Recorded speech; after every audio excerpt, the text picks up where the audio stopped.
Well, good afternoon. I'm honored to stand right here today alongside one of America's finest, Admiral Brad Cooper, Commander of U.S. Central Command. We just had a chance to spend a couple of hours together, better part of 2 hours, going through the entirety of this operation, Operation Epic Fury. And Admiral, I want to thank you for everything you do and your incredible leadership, for your dynamic thinking, the way you're attacking this problem set on every level. In just days of Operation Epic Fury, you and your team have delivered nothing short of devastating, precise strikes, taking out the better part of Iran's Navy, making it combat ineffective, neutralizing missile sites and launchers, and establishing total dominance over the skies we fly over and seas we fly over. Our forces are executing with unmatched skill, and the mission is advancing decisively. This is the kind of no-nonsense, results-driven warfighting that America demands. And you're delivering it in spades. You are the man for this moment. Admiral Cooper, on behalf of the President, the Department of War, and every American watching, I want to thank you for the outstanding job you and CENTCOM are doing. Keep pressing the fight, and we are with you all the way. A few thoughts before I hand it over to the Admiral for an update. Iran is hoping that we cannot sustain this, which is a really bad miscalculation for the IRGC in Iran. You see, there's no shortage of American will here. We remember and honor our fallen, those 6 that we will soon welcome at Dover, who gave everything for their country in this mission. We remember them. But we remember them by rededicating ourselves even more fervently to this mission. Our commitment to our mission objectives only increases as our advantages continue to increase. We've got no shortage of munitions. Our stockpiles of defensive and offensive weapons allow us to sustain this campaign as long as we need to. Again, our munition status only increases as our advantage increases. Our capabilities, we have only just begun to fight, and fight decisively. Having a chance to hear from Admiral Cooper. If you think you've seen something, just wait. The amount of combat power that's still flowing, that's still coming, that we'll be able to project over Iran is a multiples of what it currently is right now when you add up our capabilities and those of the Israeli Defense Forces. And we have no shortage of authorities. The Admiral knows we have clear objectives with maximum authorities on the battlefield. The dumb, politically correct wars of the past were the opposite of what we're doing here. They had vague objectives with restrictive, minimalist rules of engagement. No more. Our authorities, his authorities, CENTCOM's authorities through the President and myself are maxed out. Our capabilities are overwhelming and gathering still, as are those of our Israeli partners. Our munitions are full up, and our will is ironclad, which means our timeline is ours and ours alone to control. As long as it takes to ensure the United States of America achieves these objectives, and as we flow more forces, and as we flow more capabilities, and as our munitions, as we're flying over the top, have even more devastating effects, we set the tempo, we set the timeline, led by the commander on the ground. Our ear is to the ground to listen to Admiral Cooper, what he needs, and what he needs he will get. We are built for this fight, and we are in it to win it. And we have the right commander in the lead. So I'll now hand it over to Admiral Brad Cooper to give you an update right here from CENTCOM. Admiral. Mr. Secretary, first, thank you very much and good afternoon, and welcome to U.S. Central Command Headquarters, America's Warfighting Headquarters. It's great to be here alongside the Secretary and representing the more than 50,000 men and women in uniform currently executing Operation Epic Fury. So, Mr. Secretary, first, thank you very much for your leadership and support and the very clear vision and objectives that you've given us to allow us to use overwhelming force against the Iranian terrorist regime. And thanks to all of you for attending today, and welcome to Tampa. We are now starting our 6th day of a historic mission to eliminate Iran's ability to threaten Americans. We are, if I could channel my inner Navy officer, we are at full speed ahead in executing orders given by leadership in Washington. The President and Secretary Hegseth have been crystal clear in their expectations, and we are at a high level of execution. As described by the Secretary and earlier this week by me, U.S. combat power is building as Iranian combat power declines. Our air dominance allows us to hit Iran's center of gravity with overwhelming power and reach. A couple of examples. In just the last 72 hours, America's bomber force has struck nearly 200 targets deep inside of Iran, including around Tehran. And in just the last hour, U.S. B-2 bombers dropped dozens of 2,000-pound penetrator bombs, targeting deeply buried ballistic missile launchers. Notably, we've also struck Iran's equivalent of Space Command, which degrades their ability to threaten Americans. Then, if I just look back over the last 24 hours of the operation compared to where we were at start, ballistic missile attacks have decreased by 90% since day one. Drone attacks have decreased by 83% since day one. Having said this, we remain vigilant. Our strikes against the Iranian Navy have intensified. You may have heard the President say just a little while ago that we have sunk or destroyed 24 ships. That was true at the moment. We're now up over 30 ships. And in just the last few hours, we hit an Iranian drone carrier ship, roughly the size of a World War II aircraft carrier, and as we speak, it's on fire. The President gave us another task, to raise or level Iran's ballistic missile industrial base. So we're not just hitting what they have, we're destroying their ability to rebuild. And so as we transition to the next phase of this operation, we will systemically dismantle Iran's missile production capability for the future, and that's absolutely in progress.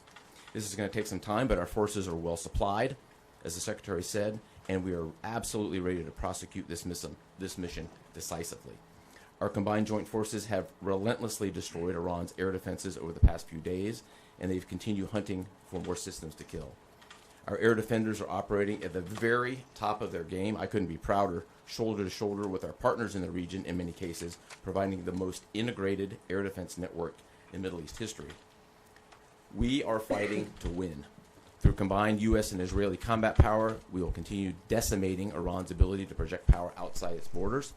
And if I can just conclude by saying a strong salute to the brave men and women who are out on the pointy edge of this, really doing exceptional work. I just couldn't be prouder, and I know the American people share in that same pride. So thank you very much. Absolutely. And with that, we'll take a few questions. Yeah, right here. Sir, appreciate it. Admiral, I wanted to ask, or Mr. Secretary, the Ukrainian president said today that the U.S. has asked for specific capabilities to deal with Shahid drones, Iranian drones.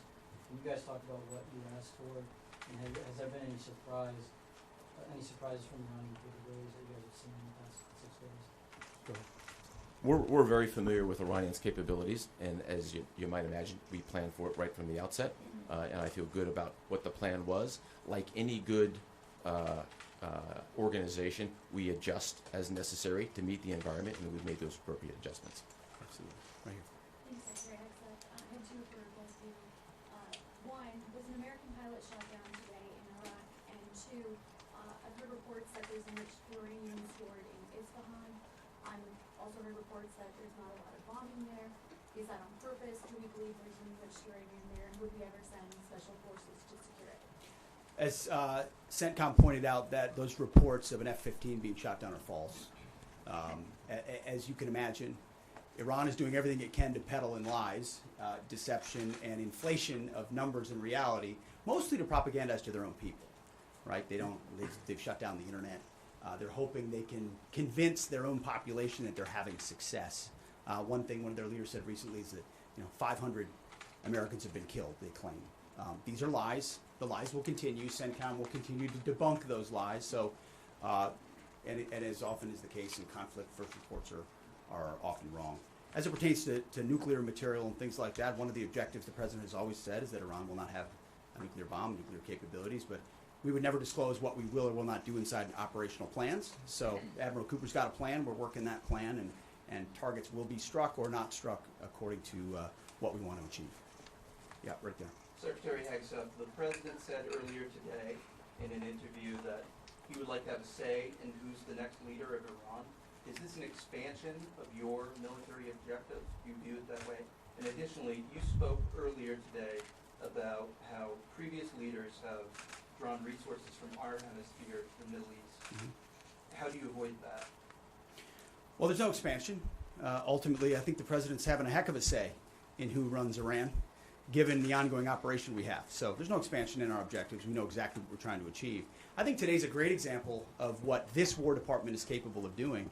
I was just in another part of Florida today where we announced, America's counter cartel conference. 18 countries coming together from Central, South America, and the Caribbean, coming together to fight cartels. That is something that is ongoing. We're focused there. We're focused in the Indo-Pacific. We can mass combat power in CENTCOM. EUCOM is able to support that as well. So we know we're laser focused on our hemisphere and our homeland. I mean, that's why we locked down the border. That's why we're working with partners to take on cartels. That's why we're sinking drug boats. That's why we're on the offense there. But the beautiful things about combatant commands is that, Brad Cooper's laser focused on Central Command, just like Frank Donovan is laser focused on Southern Command. We can do both. That's what a global power can do. Ultimately, this issue of Iran's nuclear pursuit and their unwillingness through negotiations to stop it was something President Trump has said for a long time needs to be dealt with. And after 47 years, he's doing something that no other president was willing to do. And we're doing it overwhelmingly, and we're doing it decisively, while also in other parts of the globe having the desired effects. I mean, take, for example, what we displayed yesterday, the Iranian ship in the Indian Ocean, sunk by Indo-PACOM, another combatant command, who coordinated with us in order to make that happen. So America's reach is global. Our focus here, though, these missions are narrow, they're scoped, and Admiral Cooper is well on his way to ensuring that we reach those objectives. Right here, yes, sir. Howard Allman, both condolences for the troops killed. The Ukrainians are talking about providing low-cost interceptors, given their experience. Is that something that the Pentagon is looking for? And Admiral Cooper, can you walk us through a little bit about how effective the Lucas drones have been, what kind of targets they've hit, and how much that's helped, given that they're low-cost alternative to the more expensive unit? Go ahead. Sure. I'm not familiar with the particular offer, but interceptors in general, we've had a number of new capabilities being fielded. Obviously, I'm not going to talk about it from an operational perspective of what those are. But I think you have seen over a period of time us kind of get on the other side of this cost curve on drones in general. If I just walk back a couple of years, you remember what you used to always hear? We're shooting down a $50,000 drone with a $2 million missile. These days, we're spending a lot of time shooting down $100,000 drones with $10,000 weapons from ours. So that's one aspect of it. Lucas, indispensable. As many of you know, and if you don't know, this was an original Iranian drone design. We captured it, pulled the guts out, sent it back to America, put a little Made America on it, brought it back here, and we're shooting them at the Iranians. What kind of targets do you Good targets. Good targets. Absolutely. Right there. Thank you so much, Secretary. President Trump, in his first speech after the launch of the Operation Epic Fury, he addressed Iranian people and he said that there is going to be a time for you to come out, but it's not now. Stay home. It's not safe. I want to know if there is a timeline for that you're going to urge Iranian people to come out, how that is going to play out, and how are you going to protect the protesters? You know that they're going to be shot probably, as we witnessed in January. That's what happened. How are you going to protect and support the protesters? And Admiral, I have one question for you. How are you going to minimize the civilian harms? We have a lot of evidence that the Basij units, IRGC commanders, they are now gathering in schools, in hospitals, in purely residential areas because their headquarters are bombarded, they are ruined, of course. So how are you going to protect the civilians while you're attacking the IRGC people hard? Thank you.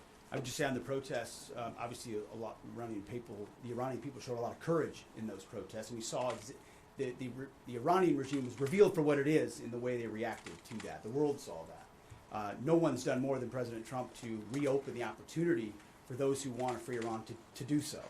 Ultimately, it's common sense, as he said up front. Don't go out and protest while bombs are dropping inside Tehran and elsewhere. So there will come a moment where he determines, or they determine, that it's the time to seize that advantage. But there's a lot of things we're doing and the Israeli military is doing targeting those individuals who are targeting those who protest. The more you do that and you erode their will and you erode their capabilities, the more you create an opportunity for people to boldly stand up. Yeah, I would just reinforce the point, we're targeting the people, or we're targeting the headquarters and the people who are targeting the protesters, first and foremost. I'd also just double down on the president's comments that he previously made to the people. Stay in your homes, keep things calm, stay out of the way. There's a lot of U.S. and Israeli capacity coming over. We're hitting a lot of targets. The best thing for them to do for right now is just to lay low. Right here. Secretary, one common outcome of American military action in the past has been taking in thousands of refugees into the American homeland, and I'm wondering if there's any safeguards put in place to make sure that the American people aren't having to have another wave of refugees from the Middle East or anywhere else come and stay here. I think it's safe to say there's no plan for a wave of new Middle Eastern refugees to the United States of America. I think, as the president has pointed out for a long time, there are a lot of countries in the region who would be capable of providing that kind of support if need be, but that's certainly not something we're planning on. Yeah, back there. Yeah. Yes, sir. Michael in Washington Times. I wanted to ask, I know, Semper Gumby is always a truism in the military. Did the British decision to refuse Diego Garcia have any impact on the mission itself? Did you have to adjust, or were you able to just completely, go with the mission without even worrying about that? Well, as the president stated, it was unfortunate that that the Brits didn't, from day one, say, "Hey, go ahead and have access." But we got there.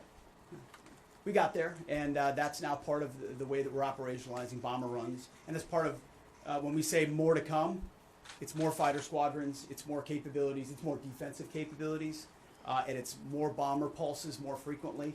The amount of firepower over Iran and over Tehran is about to surge dramatically. And part of it is that we're going to have even more basing. And it's not just the UK. We've had other friends step up, and we're grateful for that. Maybe one more right here. Yeah, the Azeri president earlier today basically authorized his Minister of Defense to begin preparing troops for some type of retaliatory action after the airport strike. Has the Department of War and CENTCOM been working on deconflicting with the Azeri if they were to move in or attempt something in retaliation? I'm sure there are plans, and I'll let the Admiral speak to that. But that does allow me to kind of address this idea that the war might be expanding, or there's chaos, and nothing could be further from the truth. If anything, what Iran is doing by targeting allied countries that would otherwise want to stay out of this, they've actually pulled them into the American orbit. So now you've got UAE and Qatar and Bahrain and Saudi and Kuwait and others saying, "Hey, we're with you. We'll shoot with you. We'll fly with you. We'll defend with you. We'll allow you more basing," and other a lot of which we can't talk about and won't talk about. But it's actually firming up the unity of the resistance in order to focus exactly where we need to. So this idea that it's expanding or going, no, it's actually simplifying in a number of ways exactly what we need to achieve and how we'll achieve it. I don't know if you anything to add to that. I won't get ahead of policy in terms of what we might do. What I will point out is this is now the 12th country that Iran has attacked. 12 countries, and it goes right back to the Secretary's point. Those 12 countries are none too happy, and I look forward to working with all the partners who are willing to join us in this. And I would just close by saying, Mr. Secretary, one more question. What is your message to Americans who are concerned about security here at home with the change-up that we're going to see at the Department of Homeland Security? well, I think Christy Noem did an excellent job over there securing our border and keeping us focused on threats, and the President making a change. We all serve at the pleasure of the President. I'm sure Mark Wayne Mullen will do a fantastic job. He's been a friend of mine for a long time. But Christy did a great job setting us up for success. So I don't have any concerns about whether or not the homeland will be covered down on. And I'll just end by saying I wish every American could get a chance to see what we see. I had a chance to go into the control room, into the Tactical Operations Center, go see these young men and women that are doing this, the dedication that they show at every level, the way they've refined their craft. Now, I'm talking to a young colonel who's iterating on how we target and how we find and fix different aspects of what the Iranians are trying to do. If they don't know what they're up against. And if they think they've got it solved for, they're wrong. and ultimately the combination of our ingenuity, the skill, the professionalism, the discipline, and then the sheer weight of the capabilities of the U.S. military, what you're going to see may look routine. It may start to be like, oh, another boat, oh, another launcher, oh, another drone facility. What it takes to do this with the precision that we do is world-class. No one else can do it. And it's world-class Americans. Like the ones I saw here, like the ones that are coming home that we're going to greet home, that are the engine of what makes our country great. And so I'm so grateful for folks like those here at CENTCOM, at Central Command, who are under your command. Thank you for your decisive leadership. And all I'll say to you is what I say to them, keep going. Because the President and myself, we have your back. Thank you, Admiral. Appreciate it. Thanks very much.